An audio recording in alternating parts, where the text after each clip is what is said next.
is going to miss this game, although he said he would play if it were his decision. D. Ford and DJ Jones, defensive tackle for the 49ers, are out. Jaquiski Tart also out, and cornerback K'Wan Williams also out. Could this be an upset for the Falcons today? On the Falcons side of the ball, I believe Calvin Ridley, although it's not listed here, Calvin Ridley is going to miss this game, if I'm not mistaken. Yeah, he was put on IR. That's why he's not on the injury report. Once you're on the IR, you don't get listed on the regular injury report. But, yes, Richard Sherman, K'Wan Williams, both out, and Julio, I think, is about to have a day. You could be right. I mean, this could be the week that fantasy owners have been waiting for all season long. 300 yards, 4 touchdowns. Julio's done it before, folks. Let's see it, baby. Let's see it. Yeah, and Tart out. That's a guy that plays pretty physical as a DB. I mean, I'm picking the Falcons here. Now, I will say personally, I had a real difficult decision to make in my lineup as far as running backs go in another league. I could either play, because I'm going to go back to it, my DeAndre Washington pickup didn't work out.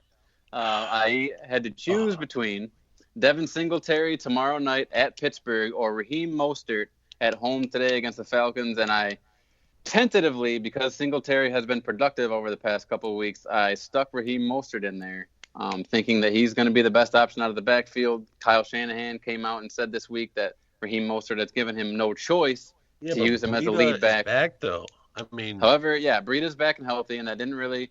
I mean, listen, Mostert went from 19 carries 2 weeks ago to 10 carries last week. So yes, the workload is going down. The touchdowns are still there.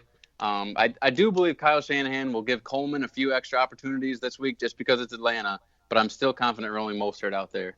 Would you guys rather play Singletary or Mostert this week? Singletary. He's the feature back. He's getting the receiving as well, which makes him a flex, not even just a RB1, RB2, because he's getting those catches. And Pittsburgh has been known to give some up to running backs on the receiving end. Since week 7, Devin Singletary has 3 total touchdowns. Raheem Mostert has 3 in the past 3 weeks. Give me Devin Singletary.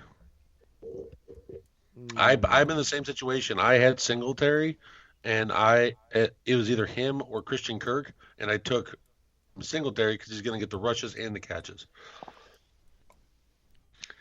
All right. I'm not sure. I don't know. As far as Julio goes, give me Atlanta. Give me Atlanta. As far as Julio goes, it has been a couple of weeks since his last 100-yard performance. However, he does have 4 on the season. He has multiple. What are you doing? Oh no, my mistake. Whoa. Julio has only 1 game this season with double-digit catches. He has multiple games with double-digit targets. So I do think this is going to be a big Julio day. Austin Hooper should be decent.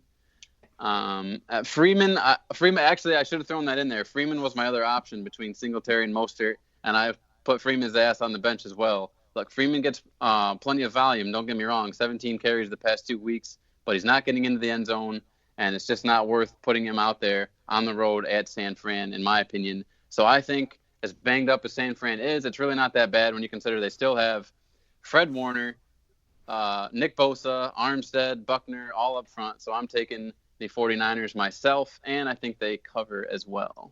They have no secondary. Julio, 250 to 300 yards, 3 to 4 touchdowns. I'm telling you, Atlanta. It's going to be one of those games that Jimmy G, Jimmy, I love Jimmy Garoppolo in this game. He's probably going to have some touchdowns, but the thing is, he, for some reason, against worse teams, he's horrible. Arizona, he couldn't get it done in a lot of drives. He went 3 and out, or he had a couple interceptions. I don't get it. Atlanta's the same way.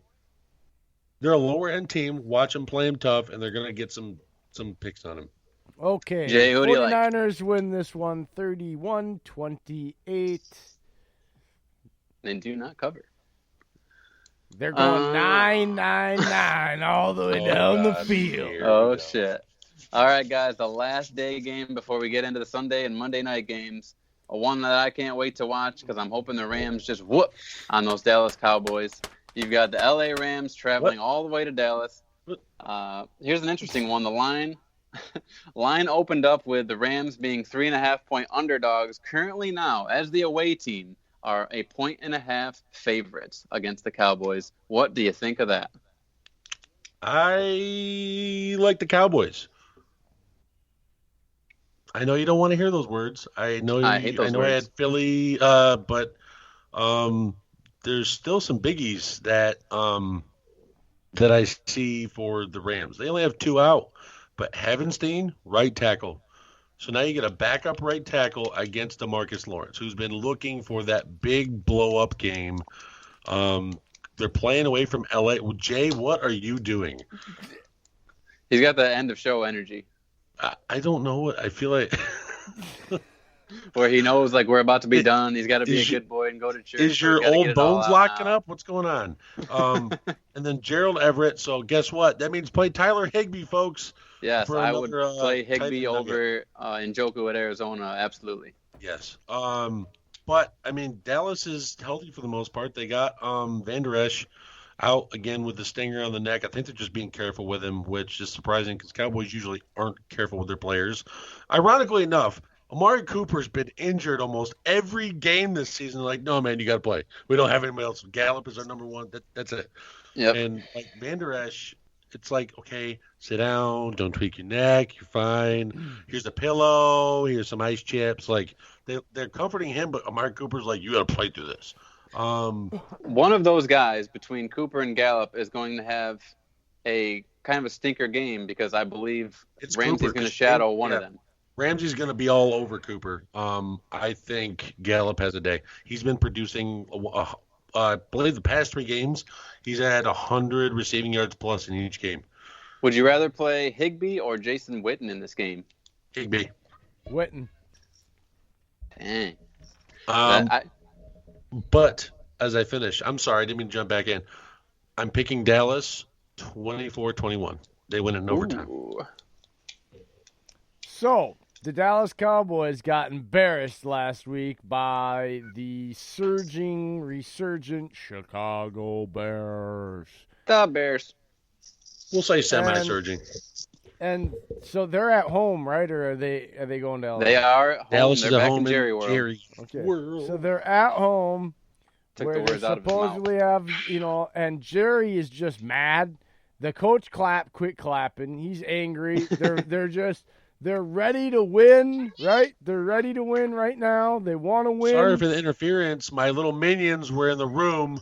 They're nothing compared to potato chips. Why don't you put them on camera, and nobody else could hear me eating the potato chips but you, okay? Because I can see my soundboard and it wasn't picking it up. That's meant to distract you people because I'm bored today, have a lot of energy, too many cups of coffee. You think you look like you look like Pinocchio in the chair.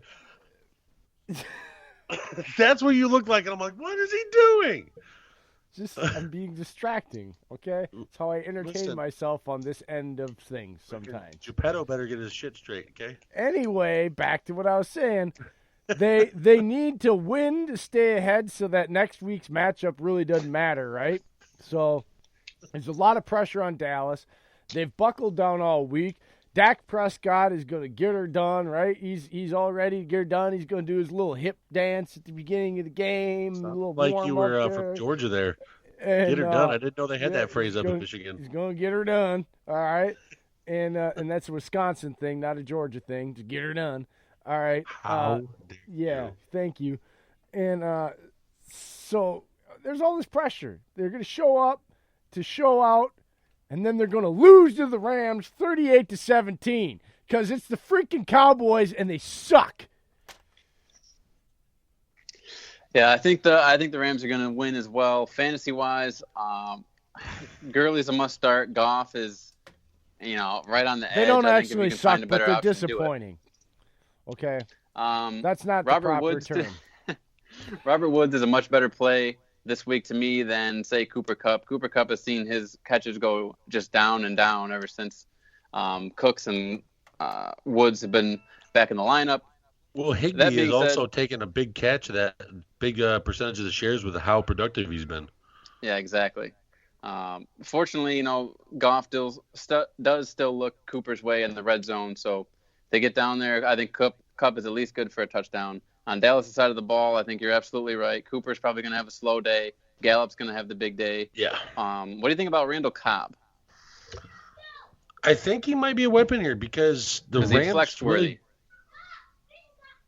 the Rams really don't have an option to cover him in the slot. I mean, if you look at their corners, they've literally shredded their whole cornerback room to go get Jalen Ramsey, and they have no one else. So I you know what, Cobb might be a good play here. Cobb's gonna pull a hammy. Wow, the disrespect. Next.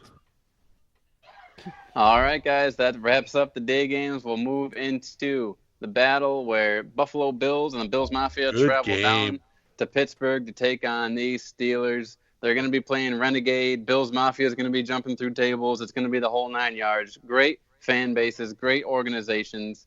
Two teams that, just are original, AFL going all the way back to the days of, just Hank Stram and I realize that's the Chiefs, but you just think of the early days of football when they were just getting things started, and both these teams absolutely come to mind, and their pride and their history.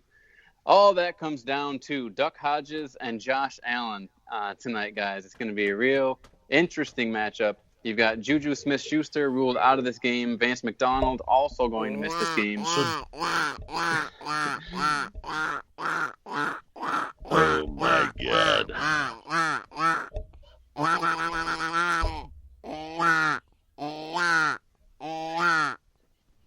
So Juju went ahead. He's been declared out? Yes. Ooh, that's a biggie. Yeah, I mean, both Deontay these teams, Johnson, folks. Right. These are two stout teams, not giving up very much on defense at all. It's going to be kind of chilly, you think in Pittsburgh.